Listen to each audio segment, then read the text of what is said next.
काव्या की शादी अविनाश से हुए 8 महीने बीते थे, लेकिन इन 8 महीनों में ही काव्या ने अपने ससुराल में इतना कुछ देख लिया था कि धीरे धीरे उसकी अपने ससुराल और ससुराल वालों के प्रति नफरत बढ़ती जा रही थी, क्योंकि उन लोगों के कारनामे ही कुछ ऐसे थे और कोई भी एक सीमा तक ही बर्दाश्त कर सकता है।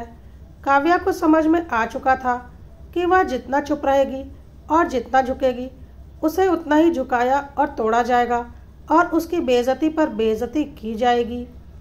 आखिर उसका भी एक आत्मसम्मान है और वह कोई जबरदस्ती उठकर तो इस घर की बहू नहीं बन गई है, बल्कि गाजे बाजे के साथ बारात लेकर आए थे उसके ससुराल वाले उसे लेने। पूरी सामाजिक रीति रिवाज के साथ समाज के सामने उसकी और अविनाश की शादी हुई है और आज उसे ससुराल वाले एक नौकरानी समझ रहे हैं। उसकी और उस घर के नौकरानी की तुलना की जाती है। काव्या ने आज अपने हक और सम्मान के लिए आवाज़ उठा ही दी थी और एक कड़ा फैसला ले ही लिया था, जो इस घर में एक बहुत बड़ा तूफान लाने वाला था। लेकिन इसके लिए जिम्मेदार काव्या का ससुराल और ससुराल के लोग थे, ना कि काव्या। और किसी को हद से ज़्यादा दुख दोगे तो आज नहीं तो कल वह बुरी तरह से रिएक्ट करेगा ही करेगा, जो कि आज काव्या के ससुराल में हो रहा था। अरे मम्मी जी, आपके घर की नौकरानी थोड़ी ढीली है, देखो कितनी देर लगा दी चाय नाश्ता लाने में, थोड़ी पगार बढ़ाओ इसकी, नंदोई मयंक ने हंसते हुए कहा। नंदोई के मुंह से ये सब कुछ सुनकर काव्या के तन बदन में आग सी लग गई। जहाँ थी वह वहीं खड़ी हो गई और मयंक की तरफ देखकर बोली, बहू हूँ मैं इस घर की, कोई नौकरानी नहीं हूँ। इज्जत से बात कीजिएगा मुझसे। जैसे मैं दूसरे घर से इस घर में आकर इस परिवार में सम्मिलित हुई हूँ ना, वैसे ही आप भी दूसरे घर से इस घर में आकर इस परिवार में सम्मिलित हुए हैं। दर्जा एक ही है हमारा। बहू इज्जत से बात कर, दामाद है वो हमारे, वरना। सास गरिमा जी ने कहा। वरना क्या मम्मी जी, बस बहुत हो गया। अगर आप लोग मुझसे इज्जत से बात नहीं कर सकते हो तो आज के बाद अपने घर के काम खुद कीजिए या अपने इस बेशरम बेटी दामाद से करवाइए। जब देखो तब मुंह उठाकर ससुराल चले आते हैं। थोड़ी सी भी शर्म नहीं है क्या? अपना घर बार नहीं है क्या? आज काव्या ने हर तरह से दामाद मयंक को बेइज्जत करने की ठान ली थी, क्योंकि पानी अब सर के ऊपर जा चुका था और उसके बर्दाश्त की सारी सीमा खत्म हो गई थी। मयंक जब भी अपने ससुराल आता था तो बात बात पर काव्या का मजाक उड़ाया करता था और उसे बेइज्जत किया करता था, और ऐसा करने में गरिमा जी और नेहा उसका पूरा साथ देती थी। और यह सब कुछ करके मयंक, गरिमा जी और नेहा तीनों को बहुत ज़्यादा सुकून मिलता था, और कभी कभी तो अविनाश भी इसमें शामिल होता था, जो कि अब बर्दाश्त के बाहर होता जा रहा था। इसलिए आज काव्या भड़क उठी थी। बस बहुत हो गया, सुनने की भी हद होती है। आखिर कब तक बर्दाश्त करती रहूँगी मैं? और खबरदार, जो आज के बाद आपने या आपके इन घटिया बेटी दामाद ने मेरे बारे में कुछ भी बोला, ईंट से ईंट बजा दूंगी सबकी मैं।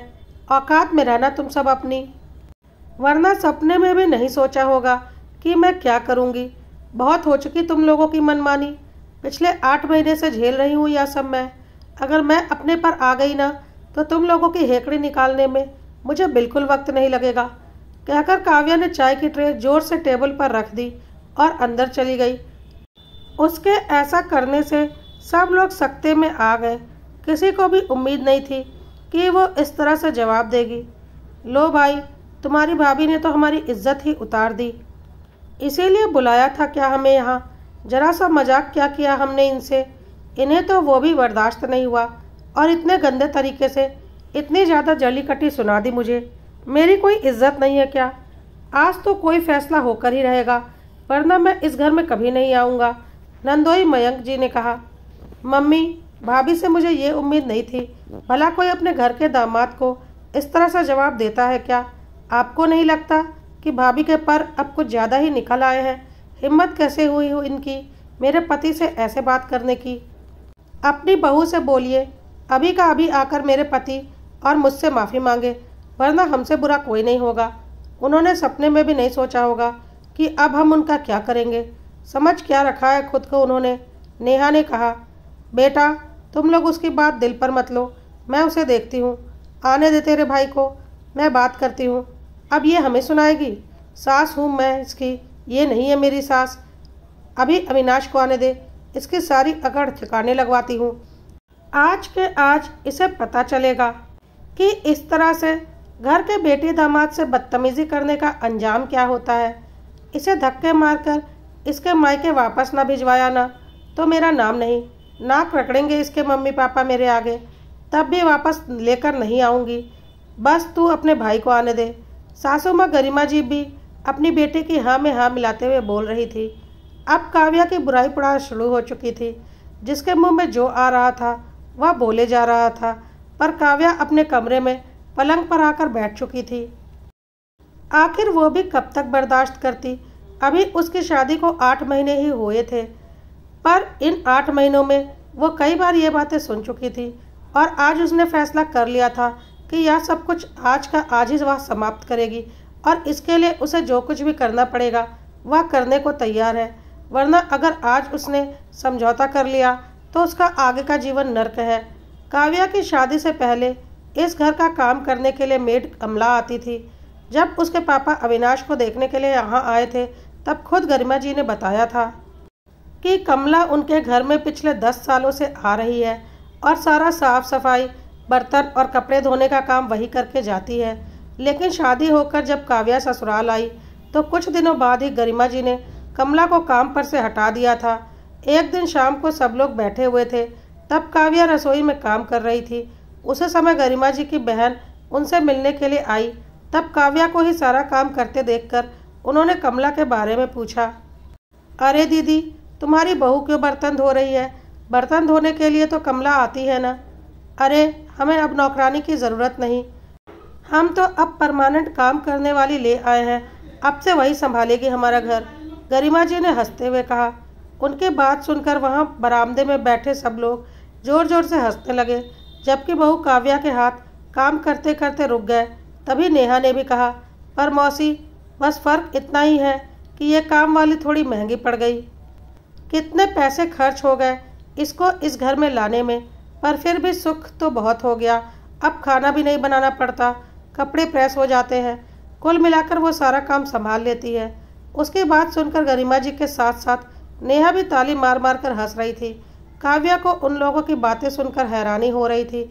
जब घर के बड़े ही ऐसी बातें करते हों तो घर के छोटों से क्या उम्मीद करें। उसकी शह पाकर नेहा भी आए दिन कुछ न कुछ उसे कह ही देती थी, बल्कि थोड़ा बहुत नहीं बहुत कुछ कह जाती थी नेहा काव्या को। वो अविनाश से कुछ कहती तो अविनाश हंसकर टाल देता। अरे मम्मी मजाक करती हैं, क्यों उनकी बातों को दिल पर लेती हो? और नेहा का क्या है, वो तो कुछ दिनों के बाद शादी होकर चली जाएगी, वैसे भी उसकी सगाई हो चुकी है।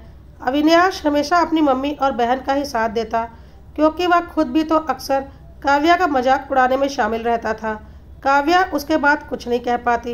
1-2 बार उसने अपने पापा से भी कहा था, पर पापा ने भी उसे समझा दिया था, बेटा ससुराल में छोटी मोटी बातें होती ही रहती हैं, तुम्हें इतनी छोटी छोटी बातों पर दिल नहीं दुखाना चाहिए।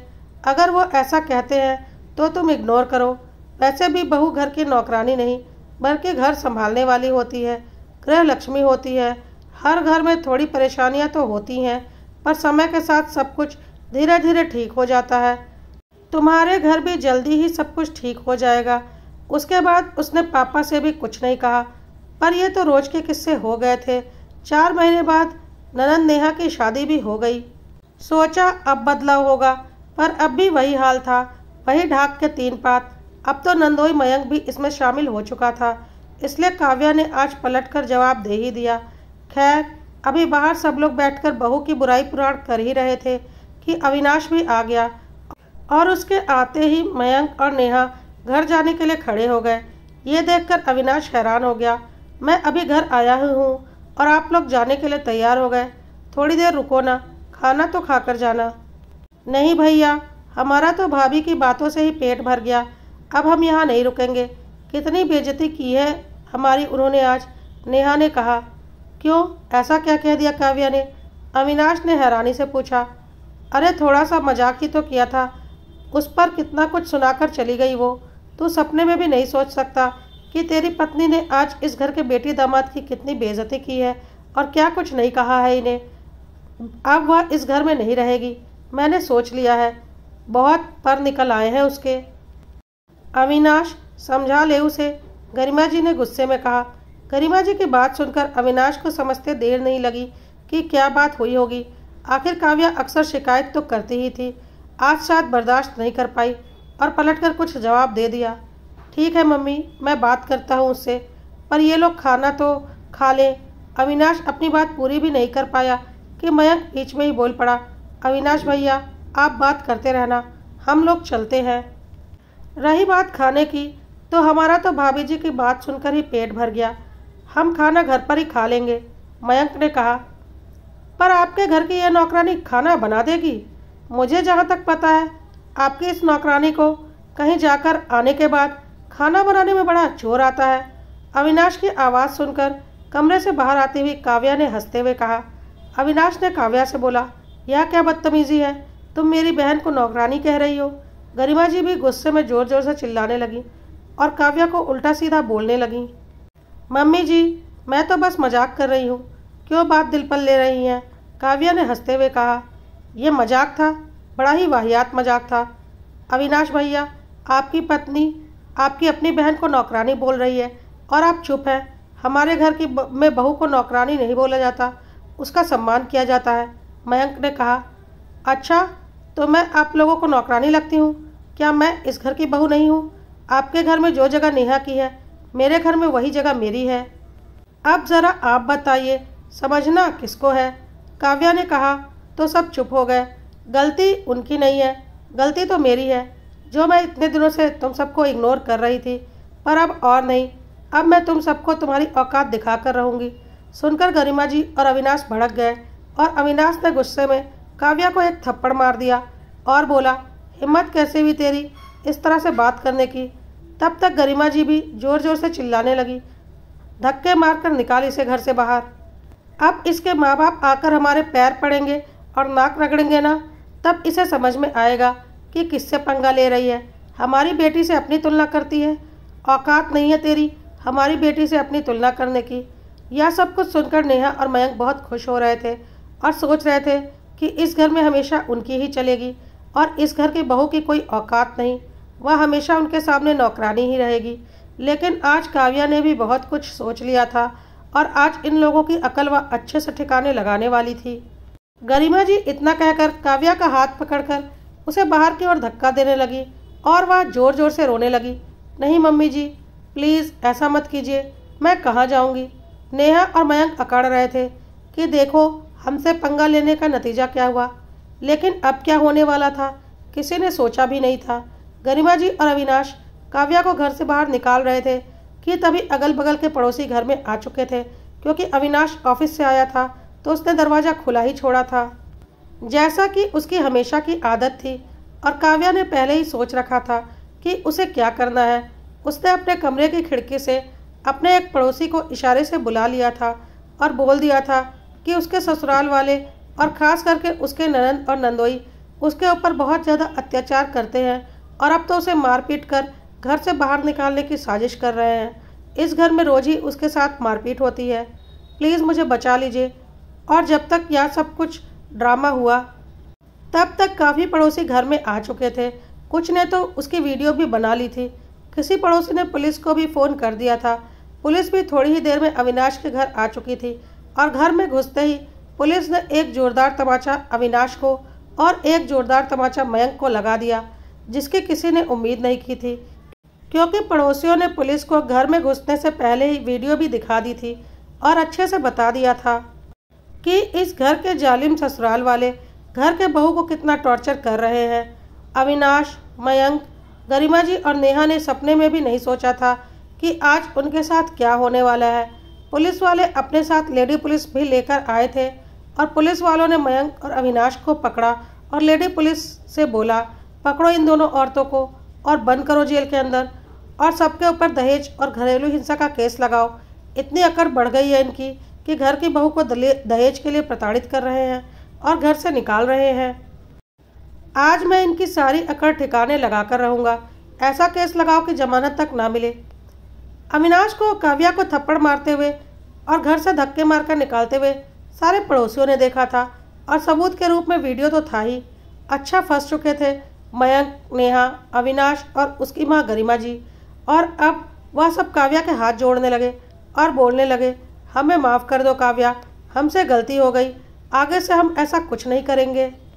मयंक और नेहा की तो हालत खराब हो गई और वह लोग कविता के आगे गिड़गिड़ाने लगे। कविता जानबूझकर डरने का और ज़्यादा नाटक कर रही थी क्योंकि आज उन्हें उनकी औकात जो दिखानी थी। और वह पुलिस वालों से बोलने लगी, प्लीज़ इन्हें छोड़ दीजिए वरना यह लोग मुझे बहुत मारेंगे। यह सुनकर पुलिस वालों को और जोर का गुस्सा आया और उन्होंने बोला, आपको डरने की कोई ज़रूरत नहीं, बहुत मारने का शौक़ है ना इन्हें, मैं बताता हूँ मारते कैसे हैं। कहकर पुलिस वालों ने कई जोरदार तमाचे अविनाश और मयंक को लगाया और साथ ही लेडीज़ पुलिस को इशारा किया तो उन्होंने भी 2-4 जोरदार थप्पड़ गरिमा जी और नेहा को लगा दिया। और आज उन्हें अच्छे से समझ में आ गया था कि किसी को हद से ज़्यादा प्रताड़ित करने और बदतमीजी करने का अंजाम क्या होता है। गरिमा जी को जो भी सबक देना था काव्या दे चुकी थी और अपनी हैसियत भी आज उसने दिखा दी थी। फिर काव्या ने पुलिस वालों से बोला कि मैं अपना घर नहीं तोड़ना चाहती, चाहे कुछ भी हो मुझे रहना तो इसी घर में पड़ेगा। प्लीज़ आप इन लोगों को छोड़ दीजिए, शायद आज इन्हें अपने किए का सबक मिल गया होगा। पुलिस वालों ने उन लोगों को चेतावनी के साथ छोड़ दिया कि अगर आगे से कभी इस घर से कोई भी शिकायत आई तो तुम लोगों की खैर नहीं। पत्नी तो ले आते हो, बहू तो ले आते हो, भाभी तो ले आते हो और उसका सम्मान करना नहीं जानते। साथ ही पुलिस वाले ने गरिमा को अपना पर्सनल मोबाइल नंबर देकर बोला, अगर कभी कोई दिक्कत हो तो बस मुझे कॉल कर देना, इन्हें तो मैं सीधा कर दूंगा। कहकर पुलिस वाले वहां से चले गए और पड़ोसियों ने भी गरिमा से बोला, आगे से कभी कोई दिक्कत हो तुम किसी तरह से बस हमें बता देना, इन लोगों को हम सीधा कर देंगे। बहू का सम्मान करना चाहते नहीं और बहू लेकर चले आते हैं, सोचते हैं उन्हें एक नौकरानी मिल गई। यह नेहा तो पहले से ही एक नंबर की बदतमीज़ थी और इससे ज़्यादा बदतमीज़ इसका पति मिल गया है। पर तुम चिंता मत करो, हम सब तुम्हारे साथ हैं। पड़ोसी भी एक एक करके वहाँ से निकल गए। आज अविनाश और उसके परिवार की अच्छी खासी बेइज्जती और कुटाई दोनों हो चुकी थी और काव्या ने उन्हें उनकी औकात दिखा दी थी। सबके जाते ही काव्या ज़ोर ज़ोर से हंसने लगी और बोली, निकल गई सारी हेकड़ी, मुझे घर से निकालना था ना, चलो निकालो। सब हैरानी से काव्या की ओर देख रहे थे। काव्या ने बोला, मैं यह सब कुछ करना नहीं चाहती थी, मुझे भी अपना परिवार बहुत प्यारा है और आगे भी रहेगा, पर तुम लोगों ने मुझे मजबूर किया ऐसा करने के लिए और एक बार तुम्हें तुम्हारी औकात दिखानी तो बनती थी ना। अगर तुम सब मेरे साथ सही से रहते तो यह सब कुछ कभी नहीं होता। रिश्ते निभाने मैं जानती हूँ, पर रिश्ते निभाते निभाते खुद को पूरी तरह से तोड़ देना, अपमान सहते सहते खुद का अस्तित्व ही खत्म कर देना, यह मुझसे अब और बर्दाश्त नहीं हो रहा था तो तुम लोगों को एक ट्रेलर दिखा दिया। आगे से मुझसे बहुत सोच समझकर बात करना। पत्नी और बहू समझकर सम्मान दोगे तो मुझसे दुगना सम्मान पाओगे, क्योंकि मुझे अपना घर बसाना है, बिगाड़ना नहीं है। अविनाश और गरिमा जी को समझ में आ चुका था कि काव्या से समझौता करके रहने में ही उनकी भलाई है, वरना वह अब कुछ भी कर सकती है क्योंकि उसके बर्दाश्त की सीमा खत्म हो चुकी है। लेकिन काव्या ने आज मयंक को अच्छे से सबक सिखाने की ठान ली थी, क्योंकि आज जो कुछ भी हुआ था सारा कुछ उसी की मेहरबानी थी और अविनाश और गरिमा जी को भी उसने ही भड़काया था। उसने मयंक और नेहा की तरफ रुख किया और बोला, चल निकल मेरे घर से और दोबारा इस घर में घुसने की कोशिश भी मत करना, वरना तुम दोनों की टांगें तोड़ दूंगी। यह मेरा घर है, मेरा परिवार है और मेरे परिवार में सिर्फ मेरी सास, मेरा पति और मैं हूँ, उसके बाद मेरे बच्चे होंगे। तुम दोनों आइंदा इस घर में कदम भी रखोगे ना तो तुम दोनों की खैर नहीं। और अगर अपनी माँ से मिलने का इतना ही शौक़ है ना तो अपने घर बुला लिया करना, मेरे घर में घुसने की ज़रूरत मत करना। अविनाश और गरिमा जी ने बोला, यह क्या बोल रही हो काव्या, हम अपनी गलती मान तो रहे हैं, अब घर के बेटी दामाद को इस तरह से क्यों बातें सुना रही हो। जब हम लोग सब कुछ समझौता करने को तैयार हैं और अब यह लोग भी कुछ नहीं बोल रहे तो रिश्तों को और मत बिगाड़ो ना। लेकिन काव्या अपनी बात पर अड़ी हुई थी और बोल रही थी, यह मेरा घर है, मेरे पति की कमाई से बना है, मुझे बहुत अच्छे से पता है। ससुर जी का घर तो आपने बेचकर अपनी इस प्यारी बेटी की शादी की है, तो अब इस घर पर आपकी प्यारी बेटी का कोई हक नहीं और ना ही आपके इस मक्कार जमाई का है। और मेरे घर में इन दोनों को दोबारा घुसने की कोई ज़रूरत नहीं। आपको अपनी बेटी दामाद पर जब भी प्यार उमड़ा करे तो जाकर उनके घर मिल आइएगा, लेकिन मेरे घर में यह लोग दोबारा कदम नहीं रखेंगे। मेरे ही घर में आते हैं, मेरा ही खाते हैं और मुझे ही 4 बातें सुनाकर चले जाते हैं। औकात है इनकी। यह मेरा आखिरी फैसला है, यह दोनों मेरे घर में नहीं आएंगे तो नहीं आएंगे। अविनाश ने काव्या से बोला, काव्या प्लीज़ ऐसा मत करो, ज़रा सोचो, अगर तुम्हारे मायके में भी तुम्हारे भाई भाभी तुम्हारे लिए दरवाज़ा बंद कर दें तो तुम्हें कैसा लगेगा। काव्या ने बोला, मेरे मायके में मेरे भाई भाभी मेरे साथ ऐसा कभी नहीं करेंगे, क्योंकि मैंने आज तक अपनी भाभी का अपमान नहीं किया और ना ही मेरे भाई और मम्मी पापा ने किया है, बल्कि उन्हें घर की लक्ष्मी माना जाता है। और अगर तुम्हारे घर में भी यही माहौल होता ना तो आज यह दिन कभी नहीं आता। लेकिन तुम्हारी माँ और बहन को तो बहुत अकड़ थी ना बहू को दबा कर रखने की, तो आज निकल गई सारी अकड़। और तुम्हारे इस बहन के पति को बहुत अकड़ थी ना घर में दामाद बनकर हेकड़ी दिखाने की, तो घर की बहू ने निकाल दी ना घर के दामाद की सारी हेकड़ी। नेहा और मयंक और अपमान बर्दाश्त नहीं कर पा रहे थे और मयंक ने बोला, बस भाभी बहुत हो गया, बहुत बोल दिया आपने। तो काव्या ने भी गुस्से में बोला, तो अभी भी यहाँ खड़े क्यों हो? मेरे ही घर में मुझसे धक्के मारकर निकलवा रहे थे ना। अभी तुरंत का तुरंत निकलो मेरे घर से बाहर, वरना तुम्हें धक्के मारकर बाहर निकाल दूंगी। मयंक और नेहा अपमान का घूंट पीते हुए चुपचाप वहाँ से निकल गए। गरिमा जी चाहकर भी अपनी प्यारी बेटी और दामाद के लिए कुछ नहीं कर पाई, क्योंकि अभी भी उनके गाल में पड़ा पुलिस के थप्पड़ उन्हें महसूस हो रहा था। एक बार को उन्होंने काव्या के मम्मी पापा से बात करने की कोशिश की, लेकिन काव्या के पापा ने साफ बोल दिया, यह आपके घर का मामला है, आप जानिए, और किसी को इतना मजबूर नहीं करना चाहिए कि वह ऐसा कोई कदम उठा ले। जब आपके घर के मामले में हमने अपनी बेटी के लिए कुछ नहीं बोला तो अब हम आपके लिए कैसे बोल सकते हैं, कहकर उन्होंने भी किनारा कर लिया। इसलिए गरिमा जी और अविनाश की काव्या के मायके की तरफ से भी सारी उम्मीदें अब खत्म हो गईं। काव्या ने अविनाश और गरिमा जी की तरफ देखा और बोला, आज मैंने जो कुछ भी किया मुझे नहीं करना चाहिए था और आगे से ऐसा कभी कुछ नहीं होगा। बस आप लोग सही तरीके से मेरे साथ व्यवहार कीजिए तो मुझसे भी आपको हमेशा अच्छा व्यवहार ही मिलेगा। मैंने जो कुछ भी किया आप लोगों की वजह से मजबूर होकर किया, पर अब मैं आप लोगों के साथ अपना रिश्ता हर तरह से निभाने को तैयार हूँ। लेकिन आपके बेटी और दामाद अब मेरी ज़िंदगी में बिल्कुल भी हिस्सा नहीं है और मैं उनसे कोई संबंध नहीं रखना चाहती, क्योंकि मेरा पति कुछ बोले मैं बर्दाश्त कर सकती हूँ, मेरी सास कुछ बोले मैं बर्दाश्त कर सकती हूँ, लेकिन घर के बेटी दामाद आकर मुझे कुछ भी बोलकर निकल जाए या मैं हरगिज़ बर्दाश्त नहीं करूँगी। और ऊपर से हेकड़ी भी दिखाए कि वह मुझे घर से धक्के मारकर निकलवा देंगे, वह भी मेरे ही पति के घर से, तो आपको लगता है कि मुझे शांत रहना चाहिए, कहकर काव्या अपने रूम में चली गई। अविनाश को भी समझ में आ गया था कि काव्या से बनाकर रखने में ही उसकी भलाई है, वरना वह कोई भी कदम उठा सकती है। नेहा और मयंक पूरे रास्ते अपमान का घूंट पीते हुए जा रहे थे और उन लोगों ने सोच लिया था कि अब कभी उस घर में नहीं जाना है। अपनी अकड़ और गंदे व्यवहार की वजह से आज अपमान के साथ साथ नेहा का मायका भी हमेशा के लिए खत्म हो चुका था और इसकी जिम्मेदार खुद नेहा और उसके पति थे।